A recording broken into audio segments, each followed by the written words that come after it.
ओम नमः शिवाय सीरियल को फुल HD क्वालिटी में पूरा देखने के लिए हमारे चैनल को सब्सक्राइब करें और बेल आइकन को दबाएं ताकि आपको हमारे नए नए एपिसोड्स देखने को मिलते रहें। मैं ओमकार प्रकृति के आंगन में दिन रात जो लयबद्ध ध्वनि उत्पन्न होकर गुनगुन करती है, मैं उसी गीत का गीतकार हूँ। मैं ओमकार हूँ। देवर्षि नारद, देवराज इंद्र और देवगण भगवान शिव को समाधि स्थल पर न देख वहां पहुंचकर नंदी से उनके विषय में पूछते हैं, पर नंदी स्वयं भी नहीं जानता कि भगवान शिव कहाँ हैं। नारद देवराज इंद्र से कहते हैं कि संभवतः शिव जी आपके द्वारा भेजे गए कामदेव के कारण आपसे रुष्ट हो और चले गए हो, पर तारकासुर के वध के निमित्त उन्हें प्रसन्न अवश्य करना होगा। उधर नर नारायण दोनों भाई शिवोपासना द्वारा उन्हें प्रसन्न करने के लिए प्रयत्नशील हैं। उनके पिता उन्हें राजपाट और शासन का भार सौंपकर स्वयं तपस्वी जीवन व्यतीत करने के इच्छुक हैं, पर दोनों भाई शिव भक्ति के मार्ग पर अडिग हैं। प्रजाजन भी नर नारायण के पास आकर शासन और व्यवस्था संभालने के लिए आग्रह करते हैं, किंतु दोनों प्रजा को भ्रमित कर शिवाराधना के लिए हिम शिखर की ओर प्रस्थान करते हैं। एकांत में आकर दोनों कठोर तप करते हैं। उनके तप और पंचाक्षरी मंत्र के प्रभाव से देवराज इंद्र चिंतित होकर सोचते हैं कि नर नारायण अवश्य ही इंद्रासन की इच्छा से कठोर तप कर रहे हैं। वे वरुण देव को आदेश देते हैं कि रंभा व मेनका को उनका तप भंग करने के लिए तुरंत भेजा जाए। इंद्र के इस निर्णय को सुनकर नारद चिंतित हो गए और कैलाश पहुंचे। नारायण नारायण नारायण, ओम नमः शिवाय। आश्चर्य है प्रभु, आज आप समाधि में लीन नहीं, स्वस्थ आनंदित होकर भ्रमण कर रहे हैं। तुम्हारी प्रतीक्षा में समाधि में रहता तो तुम्हें दर्शन कैसे देता? कहो नारद, क्या समाचार है? वही जिसका आप निर्माण करते हैं, फिर लीलाएं रचाते हैं। इन रची हुई लीलाओं के कारण उथल पुथल होती है, और इस उथल पुथल के कारण मुझे इधर उधर भागना पड़ता है। इस भागने की प्रक्रिया में कुछ पात्रों के चरित्र प्रकट होते हैं और वही समाचार बन जाते हैं। अति सुंदर। अब तो तुम व्याख्या भी करने लगे। क्या करूं भगवान, मैं आपकी भांति लीलाएं नहीं रचा सकता, इसलिए व्याख्या मात्र करने का प्रयत्न करता हूं। नारद, तुम्हारी लीला से तो तीनों लोग प्रभावित होते हैं, और तुम कहते हो कि लीला नहीं रचा सकते? भगवान, मैं इस समय आपसे चर्चा करने की स्थिति में नहीं हूं। आप केवल मुझे उस लीला का अर्थ समझा दीजिए जो आपने नर नारायण के साथ प्रारंभ की। क्या हुआ है उन्हें? मुझे पता है प्रभु, आप मुझे ही माध्यम बनाकर मेरे ही मुख से सुनना चाहते हैं, तो ठीक है, सुने। देवराज इंद्र ने आपके परम भक्त नर और नारायण की तपस्या पूर्ण करने के लिए मेनका और रंभा को भेजा है। क्यों? वे ऐसा क्यों कर रहे हैं? कौन से उद्देश्य पूर्ति के लिए वे ऐसा कर रहे हैं? नारद, इस जगत में जो कोई भी सत्कर्म अथवा दुष्कर्म करता है, उसमें उसका उद्देश्य अवश्य छिपा होता है। जो ज्ञान मुझे है वो आप फिर से मुझे क्यों दे रहे हैं? मैं तो वो सत्य जानना चाहता हूँ जिसका ज्ञान मुझे न हो। मैं तो ये जानना चाहता हूँ, यदि देवराज इंद्र नर और नारायण को पीड़ित करते हैं तो उसका परिणाम क्या होगा? जिस लीला में नारद संलग्न है, उसका परिणाम तो शुभ ही होगा। भगवान, आप अपने नाम के स्थान पर नाम का उपयोग क्यों कर रहे हैं? आप हंस रहे हैं और मैं नर नारायण के लिए चिंतित हूँ। चिंता की आवश्यकता नहीं नारद। नर नारायण में से ये वही नारायण है जो हर पल हर क्षण तुम्हारे मन और वाणी में रहते हैं। धन्य हुआ हूँ मैं भोलेनाथ।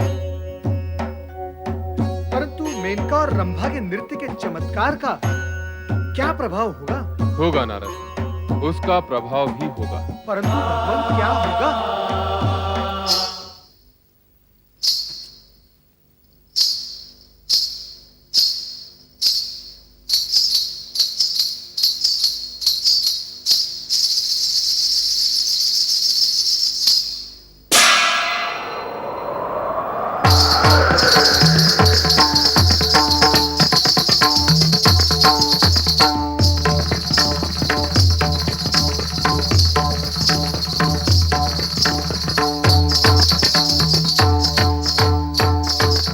देख रहे हैं वरुण देव, रंभा और मेनका के नृत्य से नर नारायण सम्मोहित हो रहे हैं। हाँ देवराज, रंभा और मेनका के मोहने से कौन बच सकता है?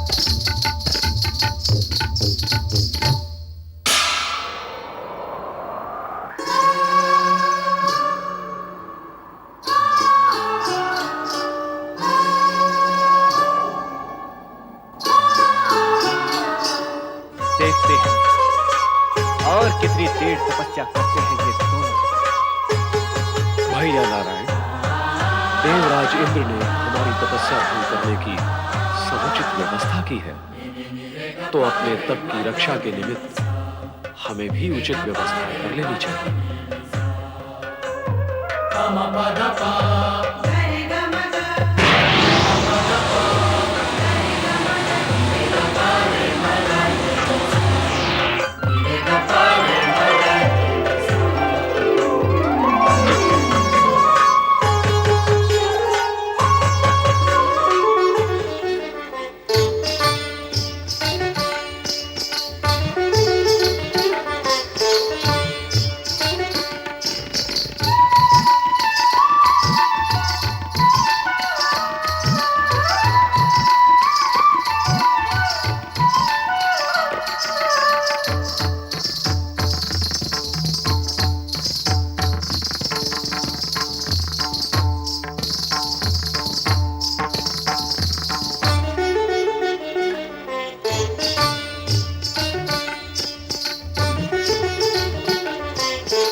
क्षमा करें शिव भक्त, हमें क्षमा करें। अपराधी को क्षमा नहीं, दंड देना चाहिए, यही न्याय है। भैया नल, पहले इनके मुख से ये तो सुनो कि ये किस अपराध की क्षमा मांग रहे हैं और क्यों? हे परम शिव भक्त, आप दोनों के घोर तप से भयभीत होकर मैं ये सोचने पर बाध्य हो गया था कि आप इंद्रासन पर अधिकार प्राप्त करने की कामना से ये तप कर रहे हैं। इंद्र, तुम्हारा दुर्बल मन अपने इंद्रासन के लिए सदा उन्हीं से भयभीत रहता है जो तुमसे अधिक शक्तिशाली हैं, और अब ये सिद्ध हो चुका है, हम अधिक शक्तिशाली हैं। शक्तिशाली होने पर भी हमने काम, इच्छा, मोह, भोग, सुख, वैभव, राजपाट सभी का परित्याग करके भगवान शिव के चरणों में जाकर भक्ति की कामना से अपना तप आरंभ किया। और इस पर भी तुमने अपने स्वर्ग की 2 श्रेष्ठ अप्सराएं हमारा तप भंग करने भेज दी।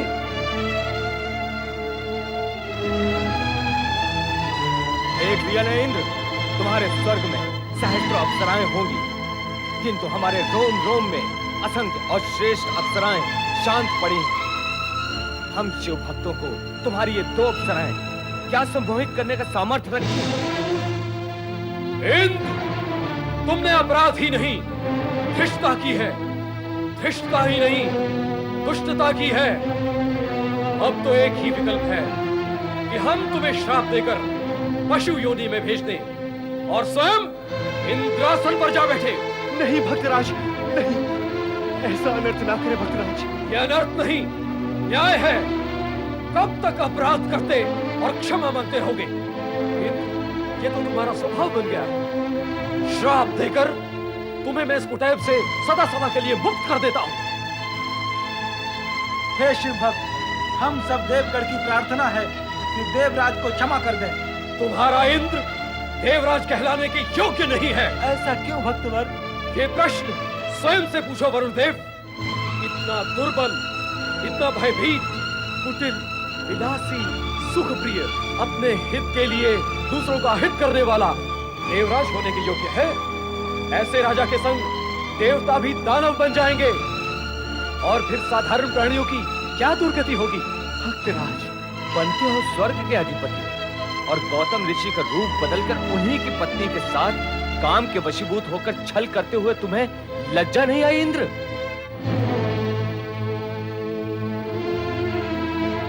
तुम्हारा संपूर्ण जीवन छल कपट, भोग विलास, अनैतिकता और अमर्यादा की दुर्गंध से भरा एक घृणापूर्ण लेख है, और तुम देवराज हो। लोक कल्याण के हित में यही उत्तम होगा कि हम तुम्हें श्राप देकर जड़ पाषाण बना दें। ठहरिए भक्तराज, ठहरिए। मेरे छोटे से अपराध के लिए मुझे इतना भयानक दंड मत दीजिए भक्तवर। दंड की मात्रा अपराधी नहीं, दंडदाता निश्चित करता है। तुम्हें पशु, मूषक, स्वान अथवा गर्दभ बना भी दिया जाए तो भी तुम निर्दोष प्राणियों का हित ही करोगे। इसलिए तुम्हारा जड़ पाषाण बन जाना ही उचित है। मैं तुम्हें श्राप देता हूँ कि क्षमा करें भक्तवर, क्षमा करें, देवराज को क्षमा करें। सुंदरी, तुम भैया नारायण की उर्वा से उत्पन्न हुई, इसलिए तुम उर्वशी। इंद्र के अहंकार को खंडित करने और तुम्हें ब्रह्मा और मेनका से श्रेष्ठ सिद्ध करने निमित्त ही तुम्हारी उत्पत्ति की गई है। फिर तुम देवराज के लिए क्षमादान क्यों चाहते हो?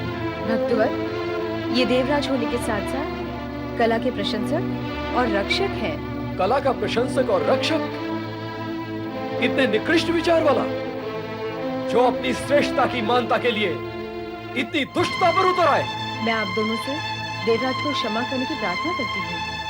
भैया नल, श्राप देकर तपोबल को क्षीण न करो। उर्वशी हमारी शक्ति की विजय की प्रतीक है, इसकी प्रार्थना स्वीकार करो।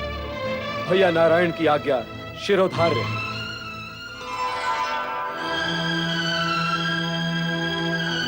अब मेरे लिए क्या आ गया है भक्तराज? मैं तो आपकी उत्पत्ति हूँ, अब कहाँ जाऊँ? उर्वशी, हम तो तपस्वी हैं, तुम्हारा निवास हमारे साथ संभव ही नहीं। तुम नृत्य कला की जीवित प्रतिमा हो। देवराज इंद्र के यहाँ स्वर्ग में कला का मान सम्मान और रक्षण होता है, इसलिए हम तुम्हें दिव्य भेंट मानकर स्वर्गाधिपति को सौंपते हैं। वही स्थान तुम्हारे लिए उचित होगा। भक्तराज, हम सब आपकी दया और आशीर्वाद के पात्र हैं। हमारा भक्ति पूर्वक प्रणाम स्वीकार कीजिए।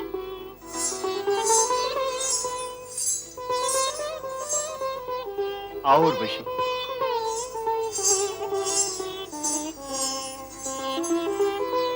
ओम नमः शिवाय। ओम नमः शिवाय। ओम नमः शिवाय। ओम नमः शिवाय।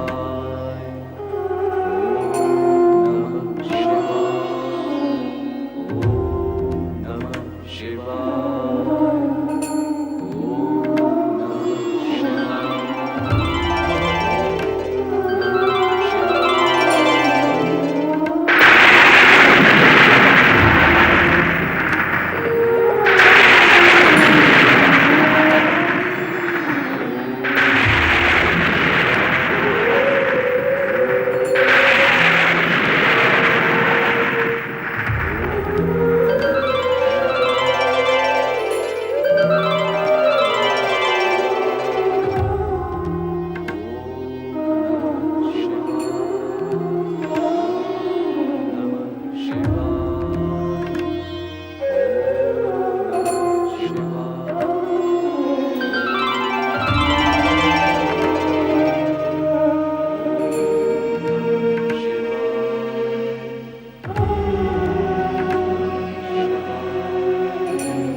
नारायण, आंखें खोलो नारायण। हे भगवान, भगवान। उठो भगवान। उठकर कहाँ जाएंगे भगवान? हमारा स्थान तो आपके चरणों में ही है। आपके दर्शन पाकर हमारा जीवन सफल हो गया प्रभु। हम धन्य हो गए प्रभु। जीवन की सफलता और धन्यता में तुम दोनों की तपस्या, समर्पण, निष्ठा और भक्ति ही मूल कारण है। मैं तुम दोनों से प्रसन्न हूँ। मांगो, क्या वरदान मांगते हो?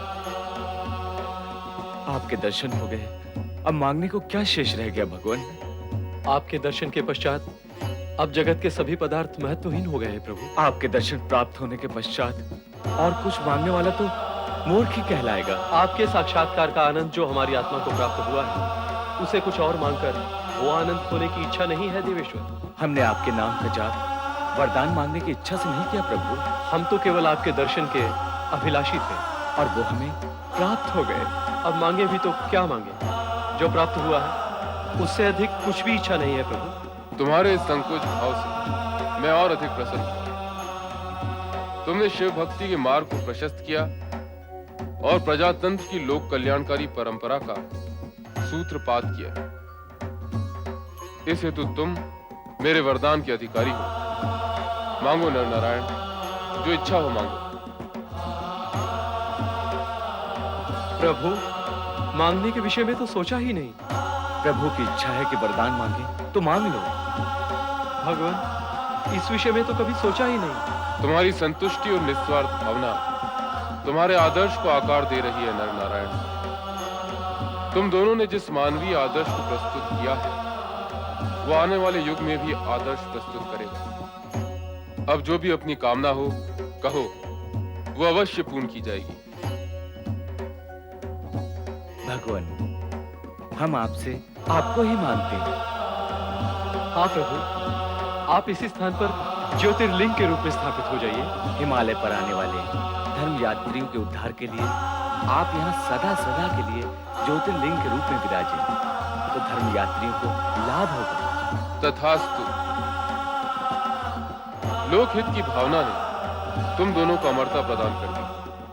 तुम मांगो अथवा न मांगो, किंतु तुम्हारे गुणों से प्रसन्न होकर मैं तुम्हें वरदान अवश्य दूंगा। जो कुछ आपने दिया वो पर्याप्त है प्रभु। हम भविष्यवाणी सुनाते हैं कि आप दोनों द्वापर युग में अर्जुन और कृष्ण के रूप में जन्म लोगे। नर अर्जुन के रूप में और नारायण विष्णु अवतार कृष्ण के रूप में।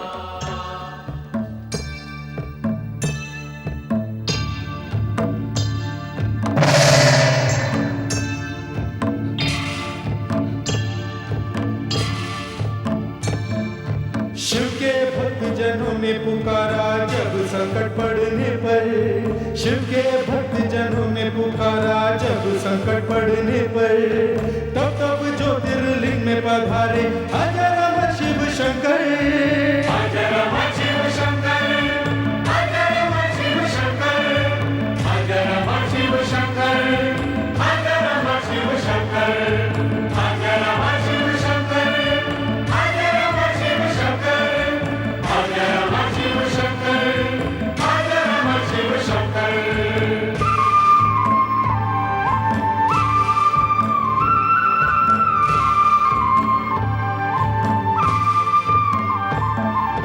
नर नारायण लिंग बना के करते थे शिव पूजन, दोनों ने ही किया समर्पित शिव को अपना जीवन। प्रकट हुए शिव उनके सम्मुख बोले कुछ वर मांगो, दोनों बोले इसी रूप में भगवान यही विराजो। सुन के याचना उन दोनों की शिव शंकर मुस्काए, वही हिमालय में ज्योतिर्लिंग केदारेश्वर कहलाए।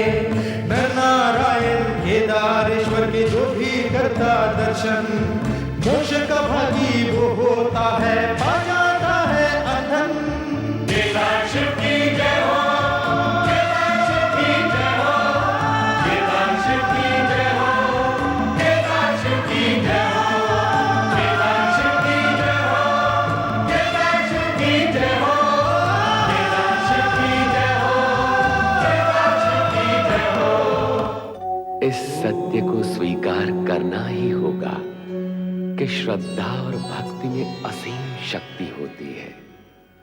इस सत्य के आधार पर नर नारायण ने करुणानिधि भगवान शिव को केदारेश्वर ज्योतिर्लिंग रूप में प्रतिष्ठित कर अपना लक्ष्य प्राप्त किया। पार्वती भी अपने लक्ष्य की सिद्धि के लिए निरंतर शिवाराधना में लीन है।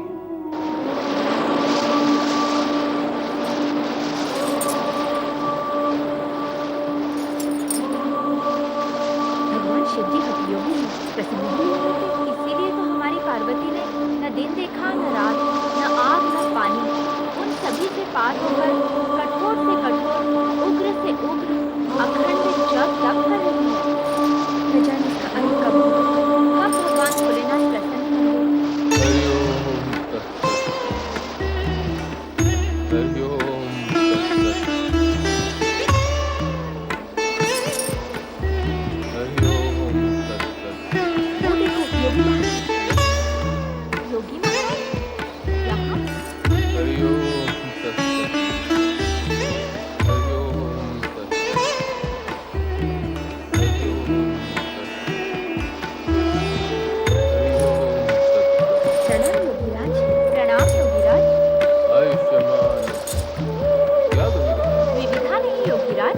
हमारी सहेली है पार्वती, हठपूर्वक तप में तल्लीन है। हठपूर्वक क्यों? भगवान शिव से विवाह करने का निश्चय कर चुकी है। उन्हें प्रसन्न करने के लिए हर ठान रखी है इसने।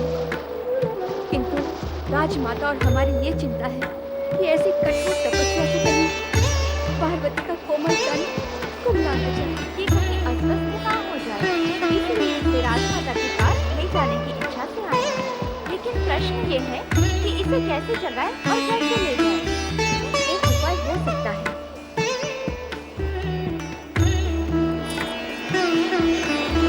पार्वती, पार्वती, देखो नेत्र खोलो। से आए हैं। अतिथि देव तपस्वी है, जागो पार्वती। हरिओम तत्सत। तपस्वी योगीराज हैं।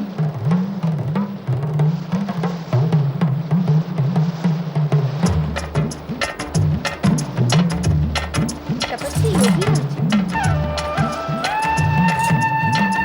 प्रणाम योगीराज। कल्याण सदा मंगल। किंतु कन्या, ये क्या ऐसी कठोर तपस्या? मैं तो तीर्थाटन के लिए निकला हूं, इस मार्ग से जा रहा था।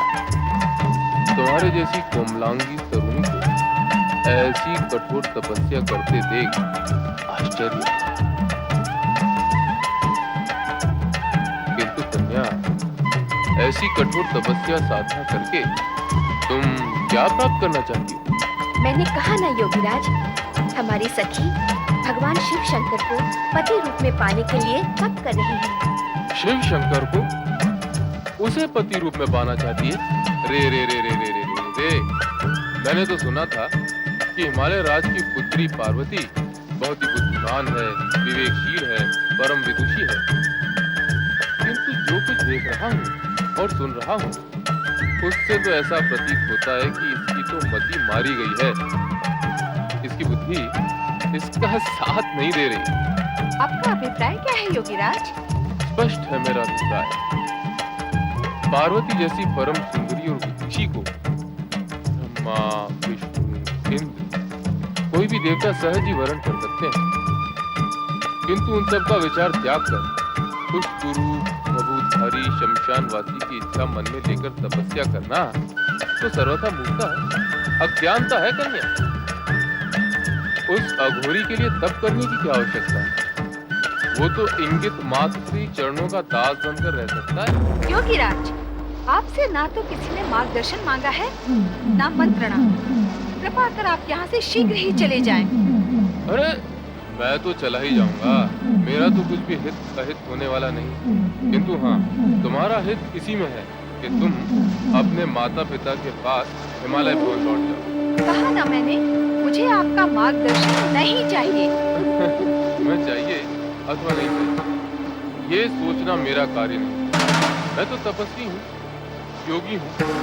जगत का कल्याण और परोपकार करना मेरा धर्म है। मार्ग से भटके हुए प्राणियों को सही मार्ग दिखाना मेरा कर्तव्य है। मैं कहती हूँ चले जाओ यहाँ से। अरे ऐसे कैसे चला जाऊं? मैं तुम जैसी सर्वगुण संपन्न कोमलांगी सुंदरी का जीवन इस प्रकार नष्ट होते नहीं देख सकता। तुम्हें क्या अनेक योग्य वर बिना प्रयास किए ही प्राप्त हो सकते हैं। क्यों सर्वधारी के लिए अपना संपूर्ण जीवन स्वाह कर? जाओ, लौट जाओ अपने माता पिता के पास और उस अघोरी के साथ विवाह करने का विचार अपने मन से त्याग दो। योगी, शिव निंदा का पाप किया है तुमने। मैं तुम्हें दंड अवश्य देती हूँ, किंतु तुम्हारी आयु के विचार ने मेरे क्रोध पर अंकुश लगा रखा है। शिव निंदा करना ही नहीं, सुनना भी पाप है। मैं इस पाप में तुम्हारी सहभागी नहीं बनूंगी। इसलिए मेरे क्रोध की ज्वाला फूटने से दूर तुम यहाँ से चले जाओ। मुझे भगाना चाहती हो, मेरा बहिष्कार करना चाहती हो, पर ये मत भूलो कि वो शिव, ये शंकर, तुम्हारा भोलेनाथ, जिसे तुम पति रूप में पाना चाहती हो, इतना कुरूप है, इतना भयावह है, इतना अनखड़ है कि दक्ष प्रजापति ने इसे अपने यज्ञ से बहिष्कृत कर दिया था। और तुम एक तिरस्कृत और बहिष्कृत के विषय में सत्य उजागर करने वाले को ही बहिष्कृत करना चाहते हो? ना ना ना ना ना, तुम तो बुद्धिमान हो, तनिक बुद्धिमानी से कार्य करो। योगीराज, जब पार्वती को शिव निंदा सुनना अच्छा नहीं लग रहा है, तो आप क्यों वर्षा ऋतु की नदी के वेग की भांति धारा प्रवाह होने जा रहे हैं? नहीं बालिके नहीं, शिव निंदा करना मेरा प्रयोजन नहीं। मैं तो केवल सत्य उद्घाटित कर रहा हूँ। किंतु सत्य अप्रिय होता है, ये सत्य भी जग विख्यात है। पर क्या करूं? विवश हूं, बाध्य हूं। हिमालय राज की पुत्री के हित में मुझे ये कटु सत्य उद्घाटित करना ही होगा। पर योगीराज, प्रिय अप्रिय किसी भी प्रकार का कटु सत्य हमारी सखी को नहीं सुनना। ना सुने, किंतु मुझे सत्य बोलने से कौन रोक सकता है? क्या ये सत्य नहीं कि वो चिता हरी झुंड के झुंड नाग अपने तन से लपेटे रहता है? क्या ये सत्य नहीं कि भूत प्रेत उसके साथी सहयोगी हैं? क्या ऐसा शिव पति और व्रत होने योग्य है? हे मेरी माता, शिव निंदा सुनने से पूर्व मैं मृत्यु को क्यों न प्राप्त हो गई? सती की भांति अग्नि में क्यों न समा गई? ऐसी अघटित घटना को घटाने की क्या आवश्यकता है? क्यों? सदा मूर्खतापूर्ण कार्य करने की प्रतिज्ञा कर रखी है। मुझे मूर्ख कहने वाले अज्ञानी, तेरी बुद्धि भ्रष्ट है, तेरा तन मन कलुषित है। तुझे इतना भी ज्ञात नहीं कि इस संपूर्ण जगत में शिव से श्रेष्ठ और कोई भी नहीं। उनका ये रूप जिसकी तुमने चर्चा की है, वो तो एक लीला है, मात्र लीला। ये सृष्टि लीला से निर्मित और परिचालित है। तुम जैसे अज्ञानी ये विराट स्वरूप को कैसे जान सकते हैं? शिव के अनुग्रह से विष्णु विष्णुत्व को और ब्रह्मा ब्रह्मत्व को प्राप्त हुए हैं।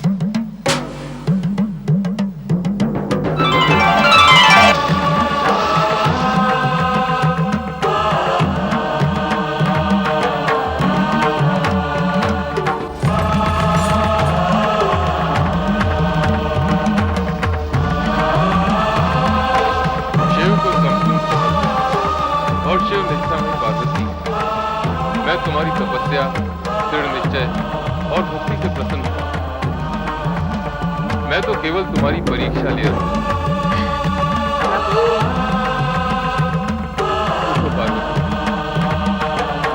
तुमने निष्ठापूर्वक तपस्या करके एक आदर्श नारी का आदर्श किया, साथ साथ शिव महिमा व्रत करके मुझे प्रसन्न किया। आज से ये व्रत नारी के स्वभाव की प्राप्ति और मनोवांछित पति पाने वाला गौरी व्रत के नाम से प्रसिद्ध होगा। जगत में सदा तुम्हारे आदर्श का अनुसरण होगा।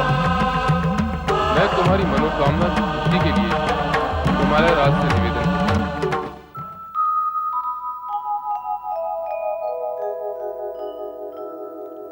शिवो हरो मृडो रुद्रः पुष्करः पुष्पलोचनः अर्थिर्गम्यः सदाचारः शर्वः शम्भुर्महेश्वरः